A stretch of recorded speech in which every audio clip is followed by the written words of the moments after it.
Alright, the Islamic Revolution.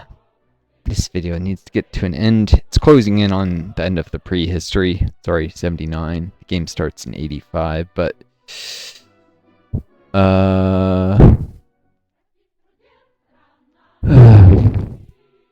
some historical things showing the friendship between Cuba and the Soviet Union, basically.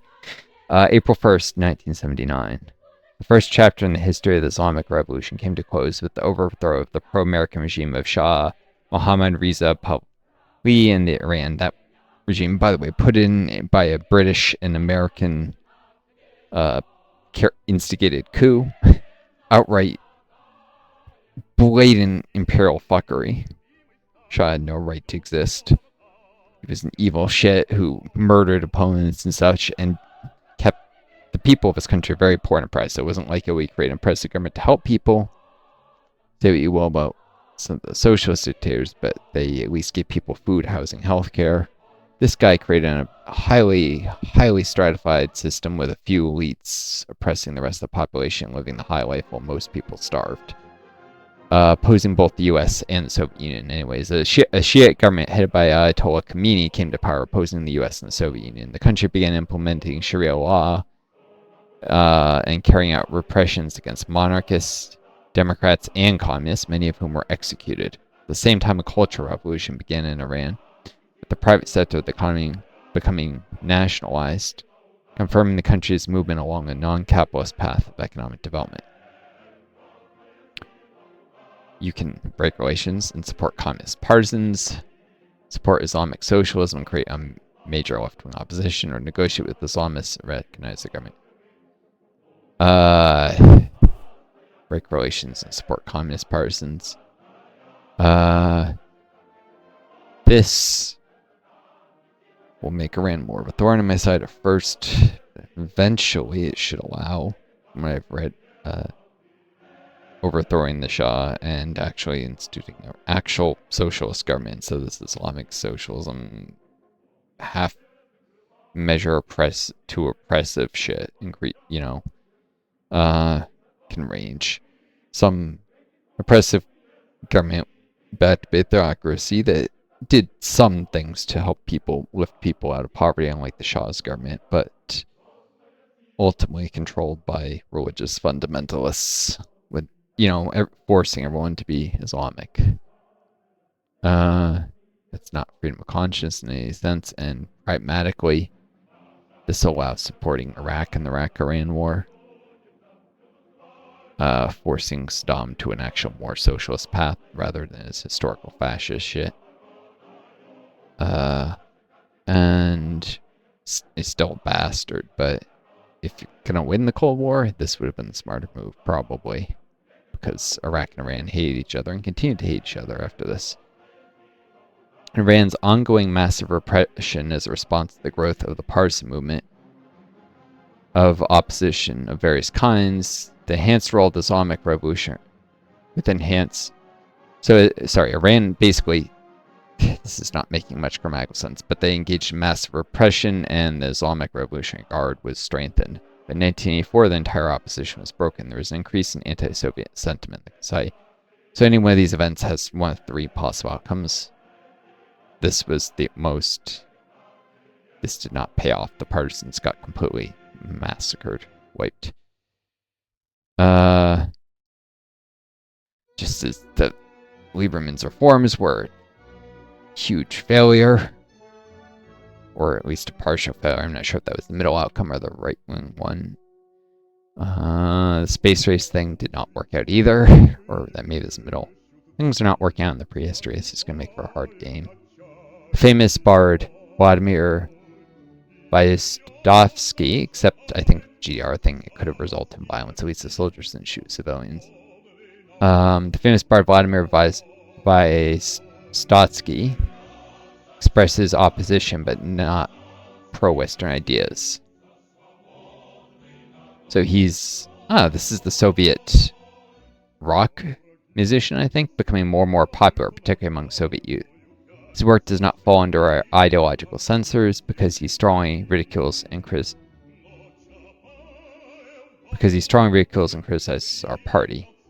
Or I guess it doesn't censors don't much like it. However, Vyazovsky enjoys great support among the people. Tens of thousands of listeners gather at his concerts. Thousands of records are bought with his songs, and long queues are always going to the film. The meeting place cannot be changed, where he played the main role. Something needs to be done because even party members are listening to his songs. Take different outcomes, and each of these has a chance to work, fail, or partial success, basically. Suppressing people like this often doesn't work well, to say the least, and things have gone poorly so far. Of course, if I say criticism for the party and this blows in my face, I could set things up for failure.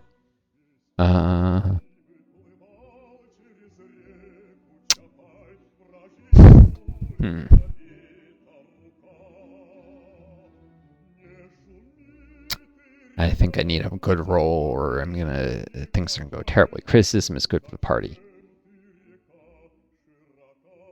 Vyazovsky's persecution was stopped. Historically, I think it was I forget if he was arrested, or I think his performances were just prohibited. Performances is taking a freer hand than historically. His performances and concerts were often shown on television, and songs, including on the radio. He was able to publish several collections of songs and an autobiographical book, the first edition, which was sold out in a week. He was even awarded the Soviet State Prize for creating the image of Zaglov in the television film The Mean Place Cannot Be Changed and the author's performance of songs. When Vyazovsky passed away on July 25th, 1980, 108,000 fans of his work escorted their idol on their last journey. Numerous obituaries published foreign media. The head of the Soviet government personally gave a speech at the funeral, noting the outstanding achievements in the development of Soviet culture. So this worked out well. He didn't do anything to destabilize things. He was well loved. Rolled well there. Okay, and the Polish crisis. Definitely up here. In fact, I may have to cut this into two 40-something minute videos, which are already longer than I like. No, I'll definitely have to cut it. 80-minute videos too much. In 1980, Edward Gierek, who had led the country since December 1970 as Poland, a lot of the Polish communist leaders were wildly corrupt. So basically, the Soviets ended up in charge of a lot of countries after World War II. People say, oh, the Soviet Army just didn't leave. No, actually, this was a plan that was of spheres of influence that was proposed by, want to guess what bastard? Not Stalin. Not FDR. Guessed it? Winston Churchill. He was the one who suggested dividing Europe into basically spheres of influence, which is a very fascist thing. That's what the Nazis did. That's what... Yeah, and... So countries were forced towards socialism in Eastern Europe that didn't want to, and countries in Western Europe that wanted to go socialist were forced towards capitalism. They're like, what country ever wanted that? Italy had a very strong socialist partisan movement. Basically, the socialists had, with U.S. troops marching towards Rome, taken over the country. The partisans did, but socialists were the strongest faction. So basically, Italy was in the hand of socialists, and thanks to this agreement before World War II ended, that Churchill, Stalin, and FDR all approved of, but it was Churchill's idea. It would never happen if Stalin said no. It barely happened as was. Almost didn't. Anyways, Italian partisans were ruthlessly crushed. There was actually killing of many of them. Greek partisans as well, with actual Nazi garrison forces unleashed on them. Meanwhile, Turkey was kept more neutral. Sorry, I forget. Shoot, there was something about Turkey in this, but Turkey was ultimately, Turkey wanted to go neutral, was forced towards more U.S. pro-U.S. orientation. Wanted to just be neutral. Greece and Italy probably both would have sided with the Soviets, but they were forced towards capitalism. Meanwhile, Poland would have sided with the West and was forced towards socialism, as was Hungary. So you can see, you would have had a weird checkerboard pattern over Europe with socialist and capitalist countries instead of East-West. So it would have been an unstable situation, but it would have respected democracy and people's right to choose their situation. Well, it wasn't always the majority population, like in Italy. Although the socialists had strong support in a large segment of the population, they were not a majority, just at that point a plurality. And not a big one, like 20-something% of the population, but with the fascists having lost all their support, like all the other parties were even smaller. Similar in Greece. So, yeah, probably more countries are forced towards socialism than capitalism, but Italy and Greece were incredibly important countries, whereas Hungary, let's see, countries that wanted to go socialist. Bulgaria, Greece, and Italy, countries that wanted to go capitalist. Poland, Czechoslovakia, to a degree, although there was an internal coup that the Soviets somewhat aided, so they may still end up socialist regardless. Hungary, Germany.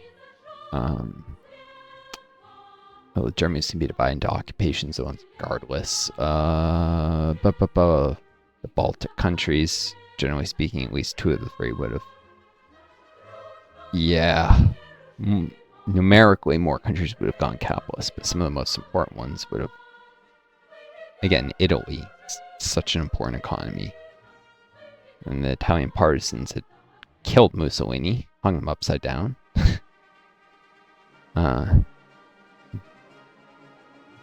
Fortunately, now you have literal neo-fascists in charge of Italy, like someone who's literally a granddaughter of, like, a relative of Mussolini or something, is, leader of the country. Part of a party that was founded by one of Mussolini's closest associates, that the U.S.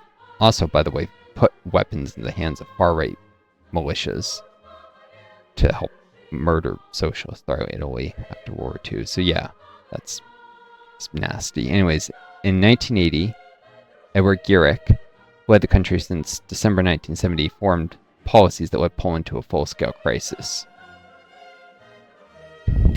They were initially very successful, boasting a national income growth of 9.8%, an increase in industrial production of 14%, of consumption by 8.7%, real incomes per capita by 7.9%, and wages by 6%.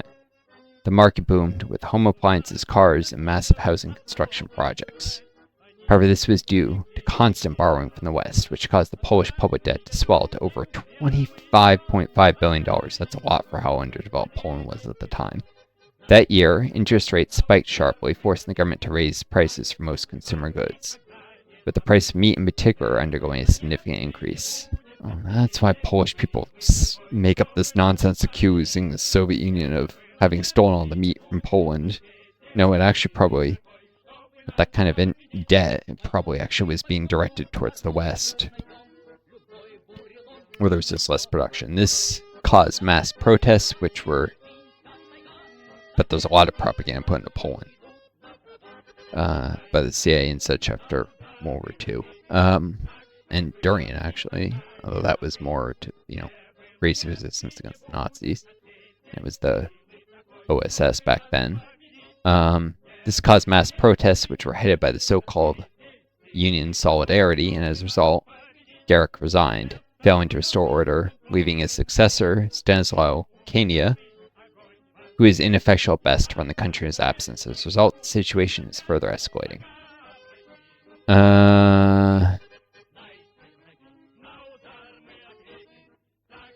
Why would anyone ever do a full-fledged military operation? It's a brutal repression, usually. Use an army to control the protests. The army took all responsibility for the fate of the country, enlisting the support of the Soviet Union and guaranteeing its military non-intervention. The Ministry of National Defense of the Polish People's Republic, General Wojciech Gerald Zisk, created the Military Council of National Salvation on the Polish troops doing this. And on the 13th of December 1981, announced the introduction of martial law throughout the territory of the Polish People's Republic. The decisive action of the Polish military, the security service, and the ZOMO, special units of the civil police, all the branches of Solidarity, started off as actually a fairly left-wing trade union, but attracted so many pro-capitalist agitators that the history is complex. The original ideals were quite good. For certain they would have been considered social democrats in the sense of Sweden and Norway, but A lot of people just thought they would get rich under capitalism, were drawn to it historically. All the branches of Solidarity and the PUWP leadership were interned with order in the country more or less restored. Announcing a new line of socialism, Jaruzelski launched economic reforms based on the Hungarian model. However, Poland's cardinal issues were not solved, which manifest themselves later on. This sounds like the positive outcome, but it says cardinal issues were not solved, so this may have been a middle roll. Definitely wasn't a negative one, though. Samantha Smith. November 1982. Going a little longer because I'm going to cut this in two. The very beginning of this was too much of the tutorial. November 1982. The Reagan administration is threatening the Soviet Union and spinning the flywheel of the arms race. Yep, Reagan was bastard risked nuclear annihilation. And he wasn't doing it for good cause. Any bullshit Reagan ever said about freedom. No. Reagan began his political career as a B-list actor, and then he became, people often forget this part of his history, he was hired by the auto industry to go about basically stumping against people joining unions, to engage in union busting activity. He was a piece of shit even before he became president of the United States. And this is what led to being put in his political career, because he was very successful at that. And so, you know, starting with the auto industry, big capitalists supported Reagan, but becoming a more and more prominent politician. He was funded from the very beginning by billionaires. To agree, it's rarely true. Politicians until, well, obviously like Trump now. Anyways, Reagan is threatening the Soviet Union to spin the flywheel of the arms race, begin the SDI program. The General Secretary of the CPSU, that's probably Soviet Union Central Committee, publishes a tough article in Pravda threatening the United States. This article, with a large portrait of the Comrade General Secretary, is being republished by Time and read by one little girl who was very scared. Deciding not to take the floor in the lies of the imperialist media, she wrote a letter in which she directly asked about our policies. The little girl wrote a letter directly asking, instead of just letting the media tell her. Invite her as a tourist, ignore it, invite her as a tourist, or turn her into a spy, invite and recruit her, well, or an agitator.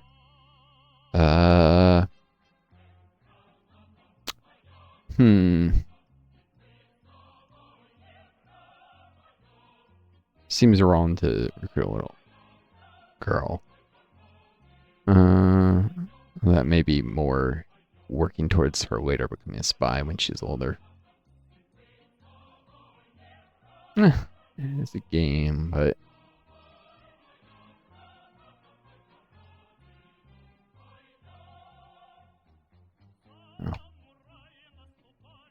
millions of people, millions suffering, and in many cases died under harsh U.S. regimes in the Cold War.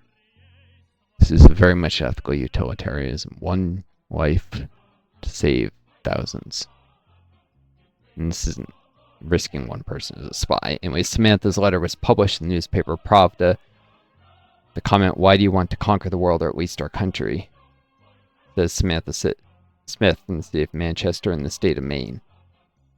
It seems that Samantha can be forgiven for confusion. The girl is only 10 years old. However, Comrade General Secretary did not leave the letter without attention and personally wrote a response. Of it, Samantha found out about her peacefulness, in which she was asked to make sure. After arrival, we sent her to the special pioneer camp filled with freelance Comazole and KGB officers. As a result of this, upon arrival in the U.S., she gave an interview in which it turned out the standard of living in the United States is much worse than the Soviet Union.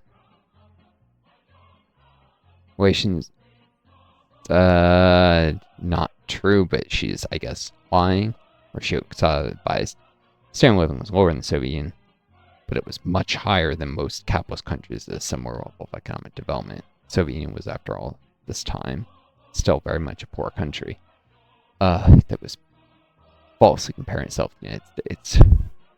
As a result of this, upon arrival in the U.S., she gave an interview in which she turned out, however, people did have a lot more security. They didn't have to worry about homelessness or lack of health care.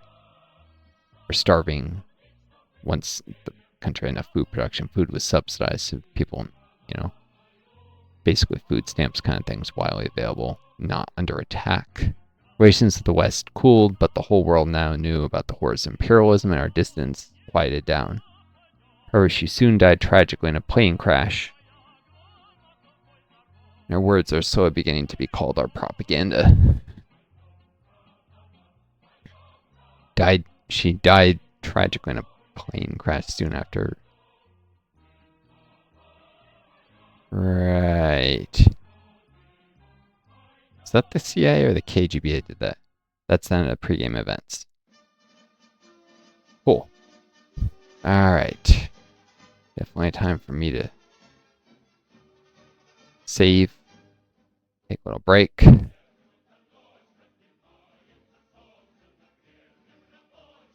Yep. Saved.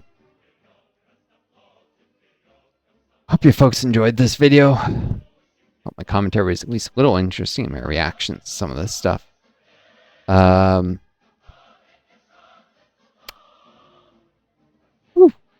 That was more intense than I feared it would be. Viewers, I wish you all the best. Take care of each other. Be kind to yourselves, and may you always find a guiding star we dome. Till next time, this is Northstar. Adieu. That ends the music. Or maybe just change the soundtrack. Adieu, and best luck to you all.